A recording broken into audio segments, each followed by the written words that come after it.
kaze mu gihe c'impemburo. Bakunzi twama tusanga ijambo ry'Imana mu kiganiro igihe c'impemburo, ndabaramukije amahoro ya Kristo. Turasangira ijambo ry'Imana riri mu gitabo ca Zaburi y'ijana n'icenda. Zaburi y'ijana n'icenda kuva ku murongo wa mbere gushika ku murongo wa kane. Handitse ngo iyi Zaburi yahawe umukuru w'abaririmbyi ni ya Dawidi. Mana mpora mpimbaza reka kwihoza, kuko akanwa k'umunyakibi kanyasamiye bo ntakingunge. Bambarije ururimi rw'ibinyoma, bankikije amagambo y'urwanko, bangwanije atanyanduruko. Urukundo rwanje bagwishuye kuba abagwanizi banje, ariko jeho nitwararitse gusenga. Wananje gusoma iyi Zaburi irababaje, mbere gushika hatangura gusabira ibihano abamugiriye nabi canke uwamuhiga. Mugo turahagara kuri iyi mirongo ine ya mbere, agace kanyuma k'umurongo ugira kane yavuga ngo ariko jeho nitwararitse gusenga. Mukundwa, sinzi ivyo uriko uracamo, sinzi ivyo waciyemo, sinzi ivyo muhanganye, sinzi ivyo ugira uhure navyo.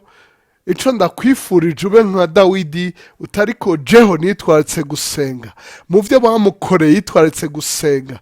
Mu bibi inabi bamwituye, inabi bamusubije ku vyo yari yabakoreye, bamuhaye ikibi ku ciza yari yabakoreye, ngo ariko we yitwararitse gusenga.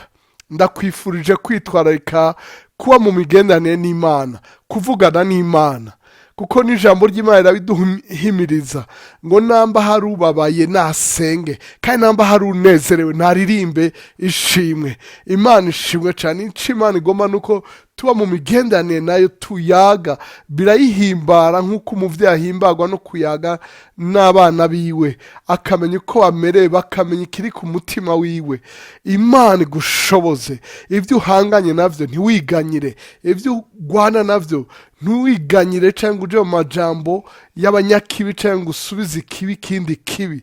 Wewe wige gusenga, wige kuvugana n'Imana. Aho niho uronkera amahoro, aho niho uhishurirwa ingene ukwiye kwifata, aho niho mpwemu yera gufashiriza, kuko mu gusenga ni umugende wo kuvugana n'Imana, n'inzira Imana yashizeho kugira ngo tuyage, tuvugane nayo, tumenye ikiri ku mutima wayo, nayo imenye ivyacu tuvuganye nayo.